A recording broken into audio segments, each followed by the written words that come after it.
Hey, we're Kurt and Denette Schaer with the Broken for Better podcast. Yeah, and together we're on a mission to equip and empower marriages. We want to strengthen families for everyday life. Enjoy the episode. Welcome. We are going to talk again today a little bit more about Highly Favored. The book is coming out February 6th. We are getting so close. We're so honored just to have you here today. I've got a very special, dear friend of mine, Sharon McFeron. She is an author. She is a dear friend. In fact, one of her daughters was one of my boys' best friends, closest friends. They go way back, played lots of soccer together, and became friends. And I just honor her for who she is and who she's been to our family and to my son.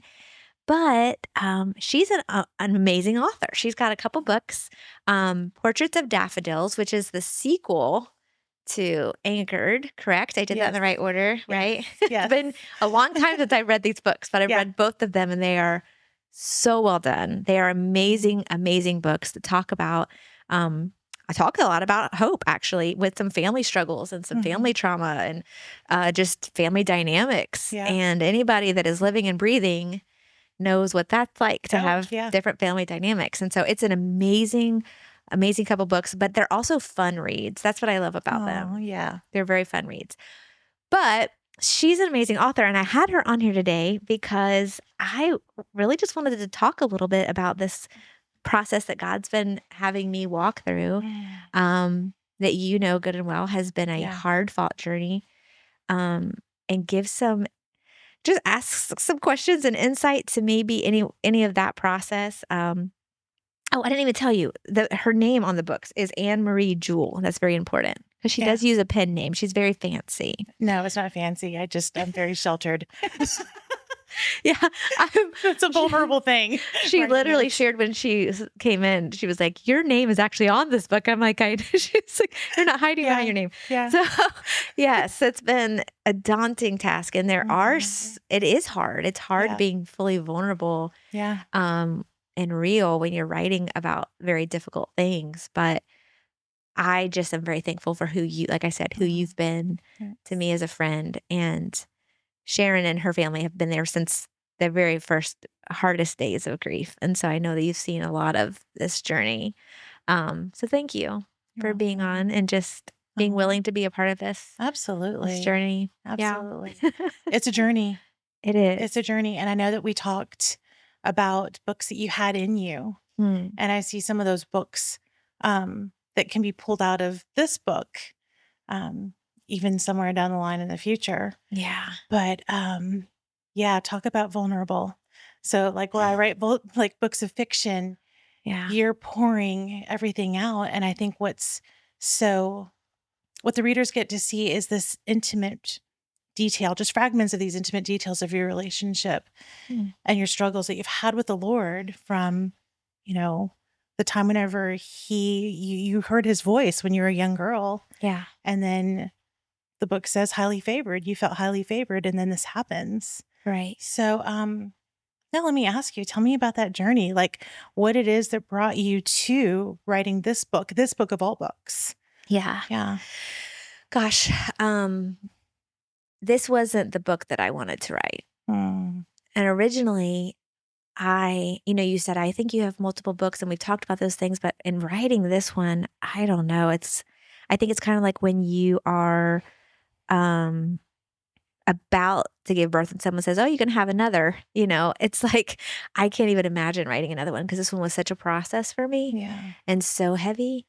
And I think the book that God originally had asked me to write, I tabled it and I just thought, God, I don't know that I'm ready to write. For whatever reason, I think there's a lot of fears. There's a lot of who am I to write a book? There's a lot of just misconceptions of what it actually takes to write something like this. And so when I did start this process in writing, the book I had originally intended to write years ago, way before our darkest moment, wasn't even where I started. I just started journaling first and foremost. Um,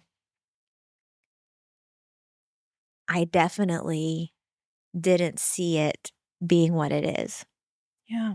I think for me, I wanted so desperately just to find some kind of hope in the process and hope in the journey that I didn't know it would turn into what it turned into. Even at the end of the book, I kinda hint on hopefully the tone has changed because some of my first Yeah. chapters are really raw. Yeah. And when you're writing, no matter what it is, right? Like, I know that God walks alongside of us, and He's the same yesterday, today, and forever, but we aren't. Yeah. And so even when I started this book and then got into it, when I look back at those first chapters, I'm like, man, some of these chapters are real and some of them are hard and they're really raw, but I've seen even in my own self growth. Yeah. And so I'm hoping there's growth from the reader's point of view as well, that they see that from the beginning to the end. You definitely can. Like I was saying, whenever we got here, I just picked it up and read it again. And you see in the beginning, well, you started this 9 months in, Yeah. 9 months after the accident. And then towards the end of the book, you say, it's been, I think, a year and a half. You just went through your second Christmas. Yes. And you do see the difference in that tone. You see, here we are, raw. This is where I'm at. This is where I'm at right now. And then you see this almost empowerment and encouragement, Mm. especially in the historical figures that you used in the Bible, those examples. Yeah. You see this transition. Not that there's anything not empowering about the ones that you used towards the beginning, but it was just, Yeah. hey, here's the encouragement. And you can see a glimpse into that healing process that you went through. Yeah. I'm hoping so. Yeah. I'm hoping so. Yeah. Otherwise, that's not a really fun read, right? But No, it is. I It really is a good read. oh, thank you. Yeah, you're welcome. I appreciate it. Yeah, I honestly am hoping that. I'm hoping that the person that picks that book up also feels as though they're walking through a journey, Mm-hmm. wherever they are, Yeah. whatever their darkest moment Yeah. is, Right. because everyone has. Kurt and I say it all the time. Everyone has a darkest moment. Right. And what is that for you? Today, it might be how do I put the groceries on the table? How do I walk through this marriage crisis? Right. How do I walk? But everyone has it. Everyone has a dark moment where Right. they have to struggle with, do I really believe the things that I say I believe? Mm-hmm. And it's so hard. Yeah. But I think and two, like our pastor says, you're either walking through a storm, you've walked out of the storm, or you're headed into the storm. one. Yeah. And it doesn't matter if the circumstances are different. Right. This book helps so many people facing or coming out of those circumstances to be, hey, this is relatable and I've really connected. I've connected to the characters in the story. I've connected to what you did in your chapters. You were able to connect your life circumstances to, hey, this is what this person in the Bible went through. Yeah. And then also connect the reader to both of those. And it made it so relatable and just different aspects in different areas. It was just so beautifully done. Oh, thank you. I don't think that people that don't write don't realize the journey. They don't realize how daunting it can be sometimes whenever you're going to sit down and say, hey, I've got to do this. I've got to write this. Yeah. For me, for Portraits of Daffodils, I was writing it. COVID happened. I had a friend calling me up and she was like, hey, Cher. It's Tracy. She said, hey, Cher, how you doing with your book? And I'm like, And I knew what I was going to be facing. It is so daunting. And then the accident happened and I still hadn't finished it. Yeah. But there were some moments that a writer, whenever they really want to connect those emotions to the reader, they go to a place. Yeah.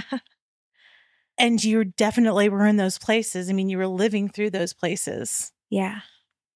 Tell me about going to those places and how did you push through it? How did you push through one, sitting down and deciding, I'm going to do this and I know it's going to hurt. Yeah. And then two, pushing through it. You know what's so hard is I think we as humans do our best to avoid pain at all cost. Yeah. And obviously, I mean, we would be sadistic if we didn't, right? Right.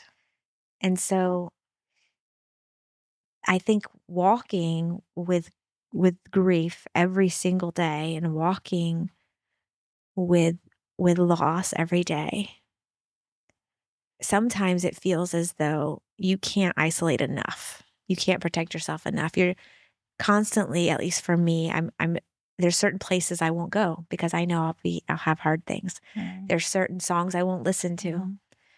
Mhm. There's certain just so many triggers, all the things.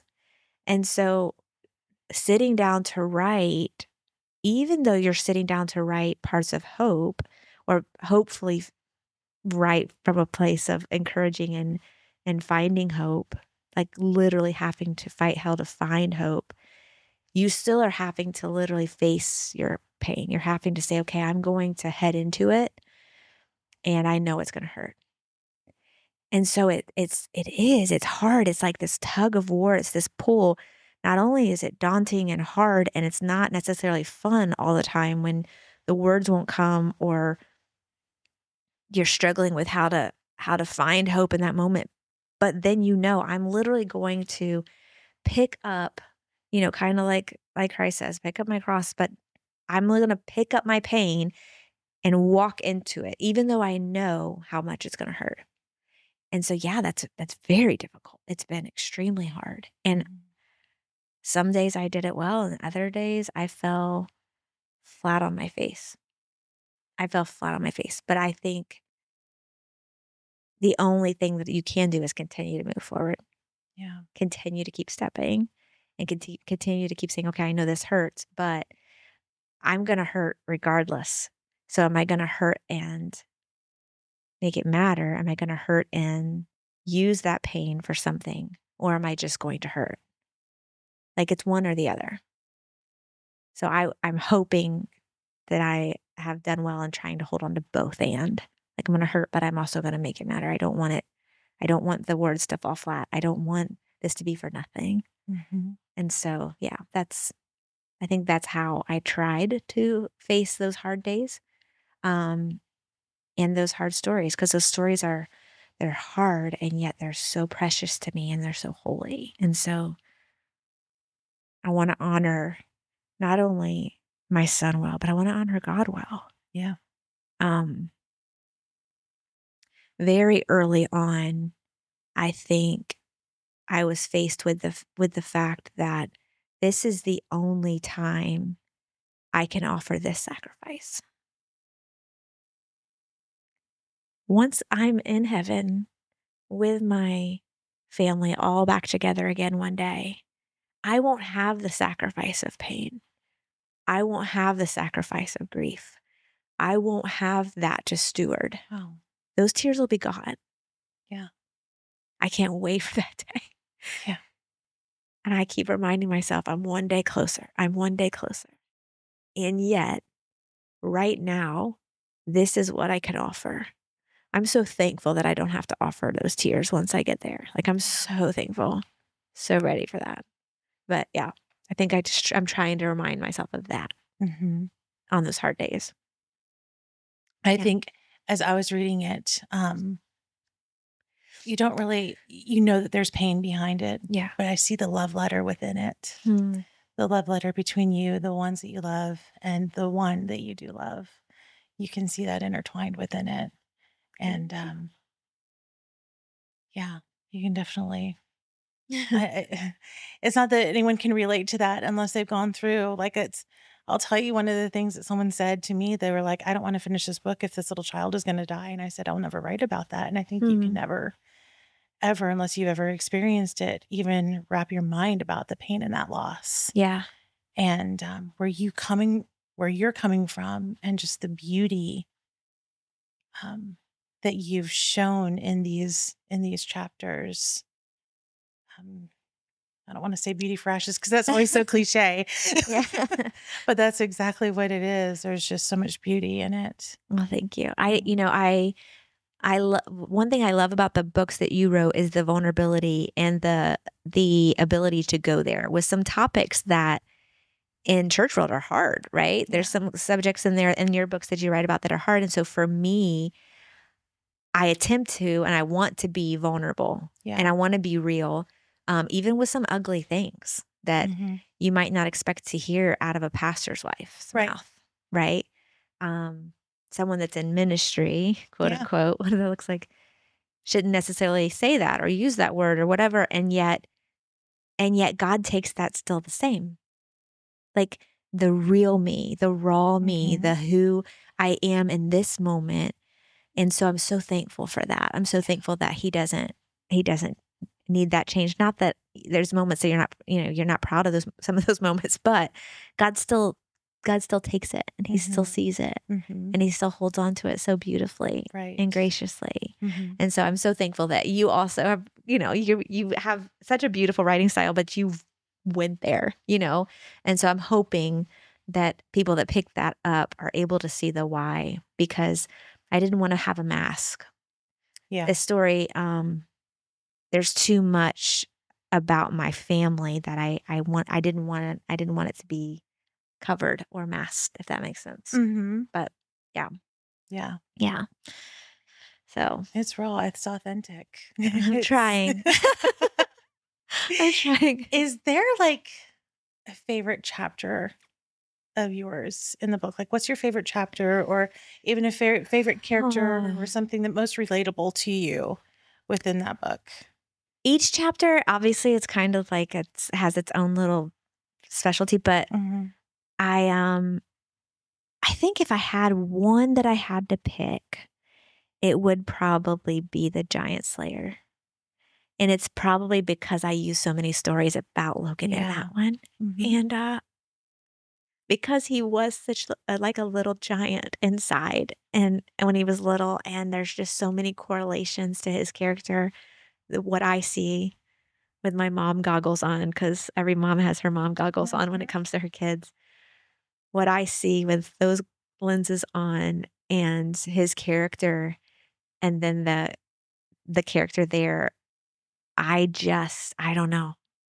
I just see so many correlations. So that to me, and I don't want to give too much away about the story about Logan in that chapter, but it just, he was so larger than life. Yeah. And I just hope that I did him well when I wrote about him in that chapter. So that, I think, is definitely my personal favorite. But they all are very special. They're all very special. Yeah. Yeah. That chapter, it's so cute because you did such a good job just in the scene in the beginning that you talk about. I could just visualize it. I could so visualize it. I could see Logan. I could hear him. It was good. Yeah. It was really good. And yeah, definitely a little Giant Slayer. So yeah, that's definitely probably my favorite of the whole book. But I don't know. They all have their own special place in my heart. Was there one that was more difficult to write than others? Yeah, I shared this a little bit with Kurt. I think the Noah chapter was definitely the hardest for me. That chapter was the darkest for me. That chapter had tones to it to me that you really can't explain away with but, right? You can't really explain away with, but good's still coming, but there's more, but there's this. You can't really explain away what they had to encounter as a family when the whole world is literally restarted. Yeah. Like, we all struggle with change in life, regardless of whether or not it's a job or a house change or a city change. Everything they had known was wiped away. And so for me, that chapter was really hard to fight, to see the hope of the cross in that chapter, because that was my goal, hopefully, is to find the hope of the cross in all of those different stories. So, but yeah, that one was hard. That one was really, really hard. Yeah. I had to fight hell through that chapter. Yeah. But it is finished. I think you can tell in the tone of that one. And that one I think that one's a little bit longer, isn't it? It is one of the longer ones, I think, too. It is one of the longer ones. You can tell that I'm battling with those real feelings, like those real feelings. Mm-hmm. of how do you find hope in this? Yeah. Okay, but if not, Shadrach, Meshach, and Abednego say that, right? But if not, and I love that story. Mm-hmm. But in Noah's scenario, but if not, happens, right? They get to, not to them specifically as a family, but they encounter and watch all of that happen. So how does God correlate that? How does he fix that? Mm-hmm. We're here as living testimonies of what they walked through, like what they protected. That's crazy. That's crazy. Yeah. And our obedience and how it can impact generations and generations and truly help populate heaven. Like that's how much weight our stories carry. Mm-hmm. That's how much weight our obedience carries. Our obedience doesn't end right here. It doesn't end with just some words on a page or a book. Like hopefully it helps populate heaven. It helps give someone else hope in a God that maybe they don't fully understand. None of us will fully understand who he is until we're face to face with him. Yeah. There's so many facets of him. And unfortunately, I'm walking through learning new facets of him. And that has been through grief. That's been through loss. So, yeah. What I love about the book too is that you give a different perspective that we may not have heard in Sunday school. We may not have heard in church, like with names, identity. And you bring out one character and she's just like, no, you can call me this. And then you also pull out humor in it where God's like rolling eyes and chuckled and being like, okay. Well, I'm going to still call you by your real name. I'm still calling you by your name that we gave you. Yeah. Because we try to give ourselves names that God doesn't necessarily give us. Yeah, absolutely. Yeah. And, that brings me back to thinking about your identity and just like different things that you're known as and bringing that, like wrapping it all around again to when I say, guys, you're vulnerable, like as a writer, those vulnerabilities and that just rawness and authenticity, it's out there. But you've seen me in some of my really darkest moments too. But you're right. We all do go through those dark moments. Yeah. We went through some we saw some stuff. Yeah. I'll say that I haven't told you this, but writing and finishing up Portraits of Daffodils, I knew one of my characters was going to pass away. And I didn't want to go there. And Make It Count has been just such a life-changing statement, purpose in so many of our lives. And what would Logan do? And I want to do this for Logan. So I picked it up and I finished it. But there's a portion in the book where the main character finds out about the death of a close friend of hers. And in there, I went to a place on that morning whenever I got that phone call at 7:00 in the morning from my friend Megan. And she told me, and my husband's the only one that would even know in the book that's what happened in our room. Yeah. That's what happened. That's how we went through it. And as a writer, you're reliving things. You're revisiting things. You're pulling through things, but you know that God's giving you a purpose. Yeah. And there's a reason why he's having you pen this. Are there times whenever you found yourself writing something and looking at it and being like, no, I want to erase all of that? And the Lord pushed you and he said, no, you're keeping that in there. Absolutely. There were definitely some of those. I think what was actually harder for me, though, was allowing him to edit some of the things that in my flesh I wanted to say. Yeah. So I had parts of the story that I was really struggling with. I didn't want to write from a place of, I'm writing this because I know I'm supposed to say this. Yeah. I wanted to write what I really believed. Yeah. And so obviously you're fighting through your faith during all, you have a bad grief day and then you're writing and you've got a grief day. And so there's moments when I had to stop whatever and make sure that I was writing from true intentionality, that it was coming from a real place. I had those days. And so, yeah, some days I'm like, I don't even know that I believe this. And I'd stop until I got to a healthier place along the journey over the last 2.5 years to where I could pick it back up again. Absolutely. But I think the harder thing for me was in my flesh, out of, whatever I was feeling in that moment, not to just write out of my own flesh and frustrations Yeah. and things that you wish people understood, or you wish you understood, or you wish your family understood, or you wish that God even could change and chose not to. I think that was probably harder for me to not write from a place that I knew was unhealthy. Mm-hmm. I wanted the book to be vulnerable and real, but not toxic. Right. And there's a very fine line when you're walking through extreme grief and loss, Yeah. that I'm not just toxic with my vulnerability. Yeah. And so that's probably one of the harder struggles for me. Not even the stories I didn't want to share, because there probably were a couple that I didn't share that I probably wanted to, but knew I just wasn't ready to. Mhm. So Were those the delete buttons, or those you refused to even type it? there were some I just wasn't ready to type. Yeah. There were a couple things I started and stopped, but I knew there were some places I couldn't go yet. Yeah. So and maybe one day, I don't know.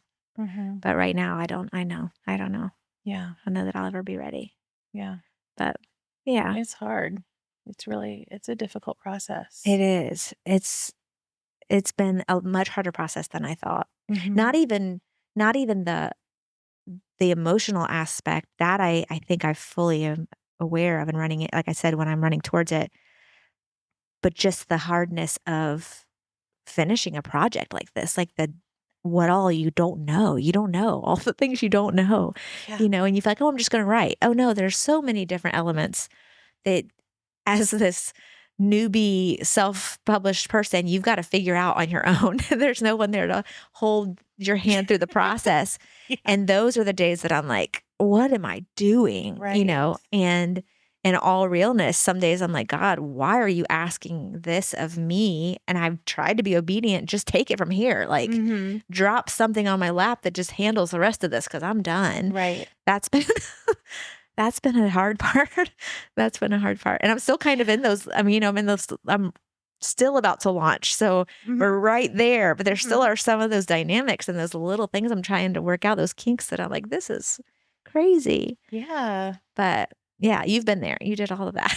The editing process, and then you go back and you do the rewrites, and then you're like, once you correct all of the things that your editor sends back to you, and Yeah. then the whole entire my biggest struggle, I think, had to have been with having to get it uploaded, like uploading it, and There's been many tears about that. so many tears with like, all right, let's just see what this proof looks like. Oh no, my pages are on the wrong page. Like, it's just It's proof so after true. proof. And you think, like, I'm like, this process, and I'm here and we're there, but then you get the book proof and you're like, that's not right. And you're like, I don't want this to be a messy love letter, right? Like, I Yes. don't want this to be something that, and it's not going to be perfect. No work is usually perfect, but it's like, I don't want this to be not what it was intended to be. Right. And it does carry so much weight for me. Mm-hmm. So yeah, it's that both and again.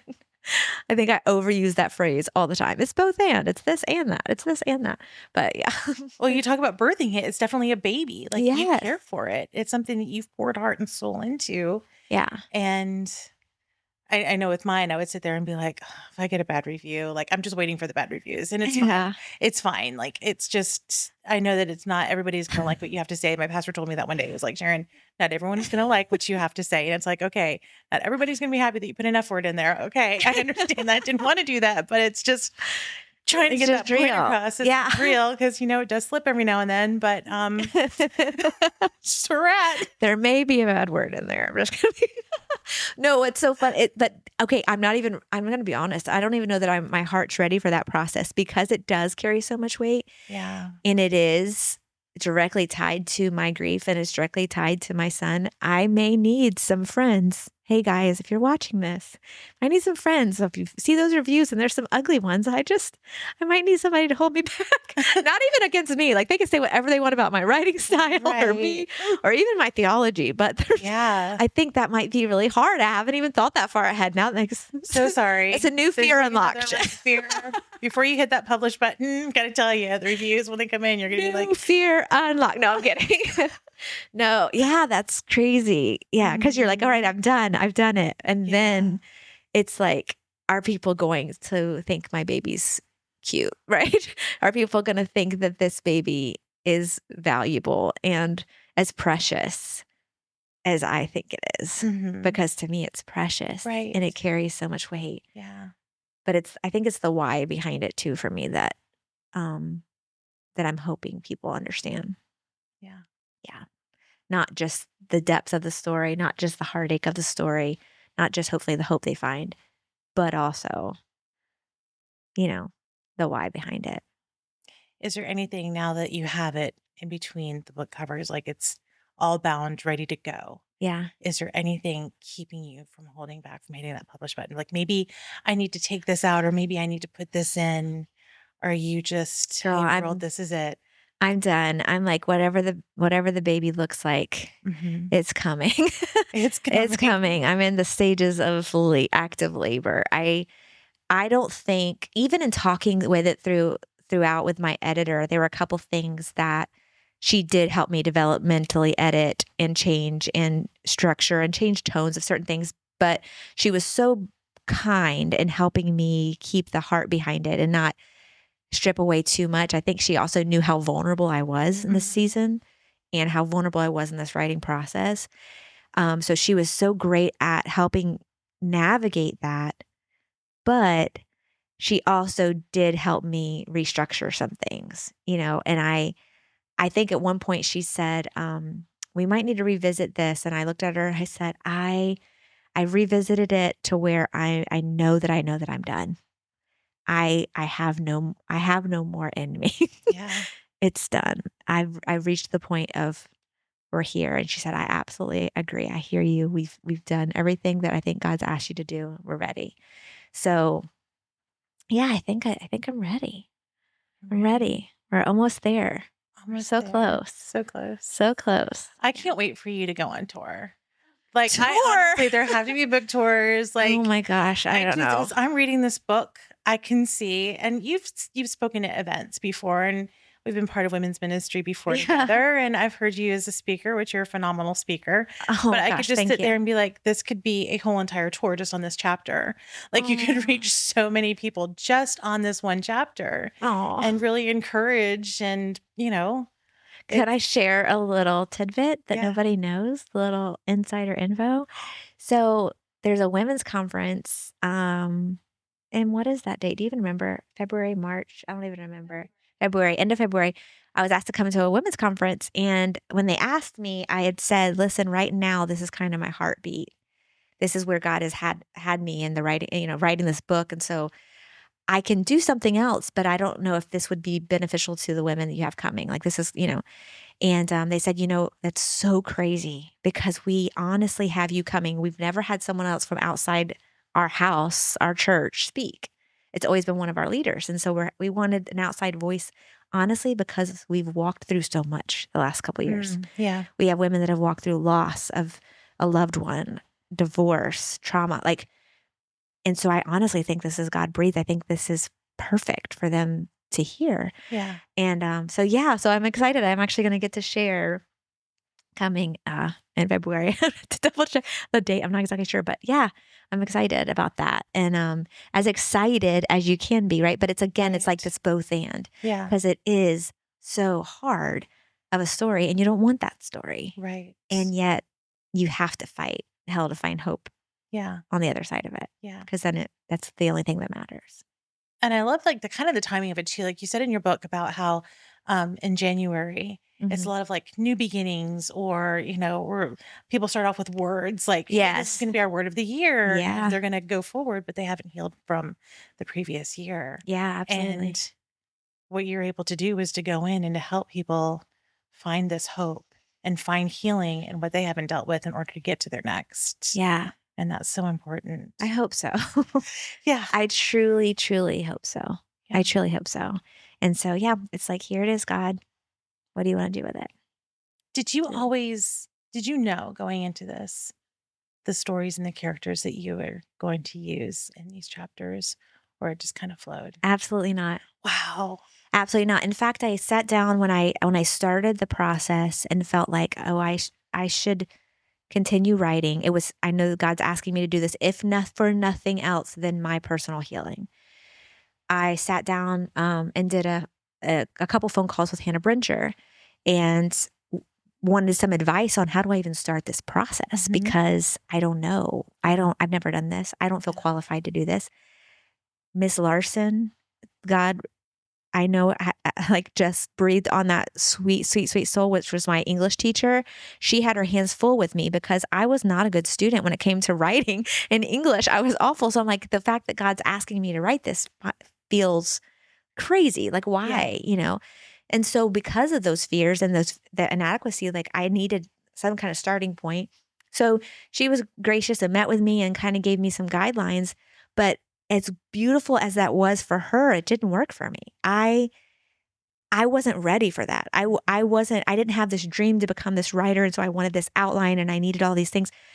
I needed it to be God breathed. I don't know that I could have done this without that. So for me, I started with Mary, but then I started asking God, where do I go next?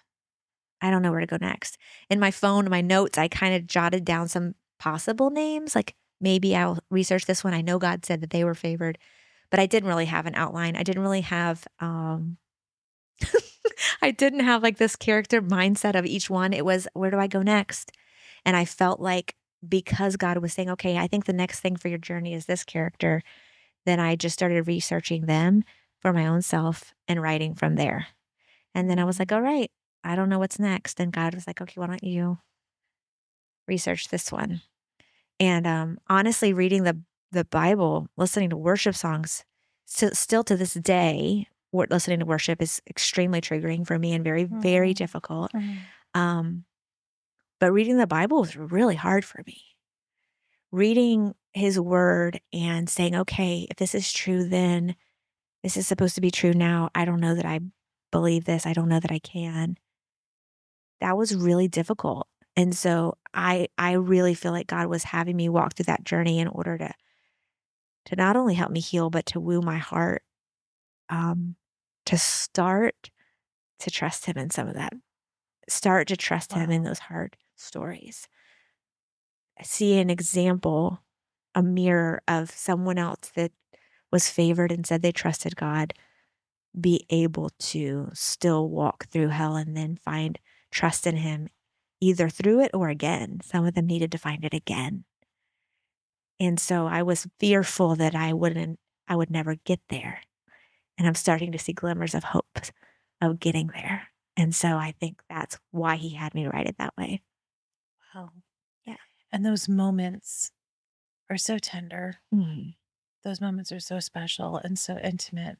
Yeah. With Papa. Yeah.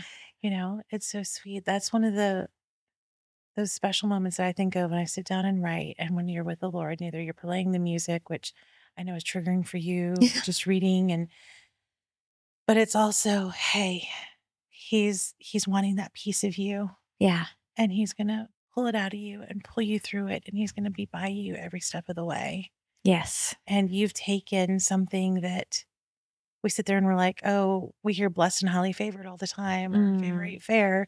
You hear that and you're like, oh, life must be going great for them. They must not have any kinds of problems. And then you show us as a reader in that book, hey, this person, they were favored. This is what they went through. This is what life looked through like for them. Yeah. And with that favor comes that pain and that struggle. And the Lord is just, I need you.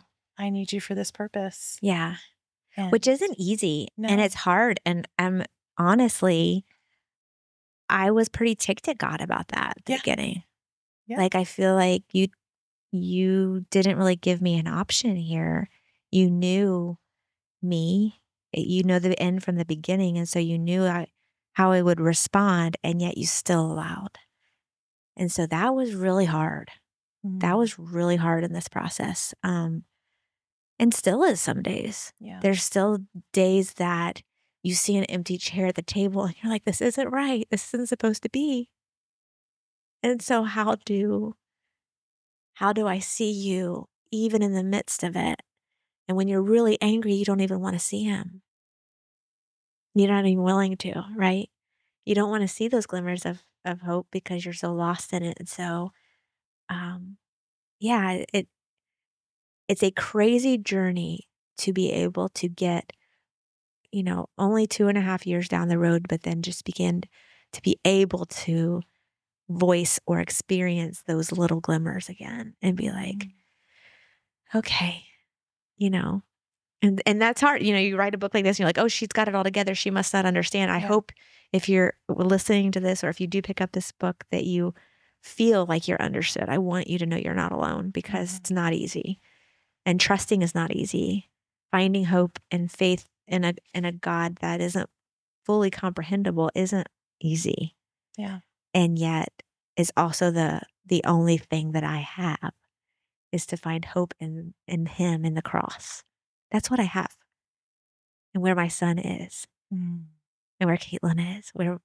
Where God is. I want to be there. Yeah.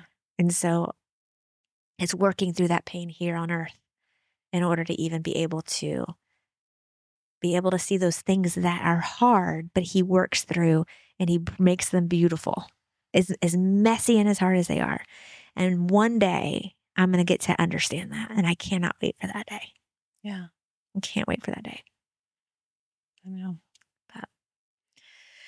Well, thank you so much for joining me. And thank you so much just for asking the hard questions and being honestly just a friend in the darkest of moments. And you'll see when you open that book, but there's a portion of who I call dirt sitters, and you've been that for me. Like you've been a faithful friend that has just constantly checked in and held me through some of those really dark days. And so I'm just so thankful for that. I'm thankful for who you've been to our family. And thank you for just being along for the ride and encouraging my heart on the days that even when I'm sure those first few drafts, you're like, oh boy, I don't know if she's going to want my real honest opinion. And yet you were just so encouraging. And I just can't thank you enough for being there from the very beginning along this whole journey that I know, I didn't ask to be on. And so I'm just very thankful for that. Oh, absolutely. So thank you.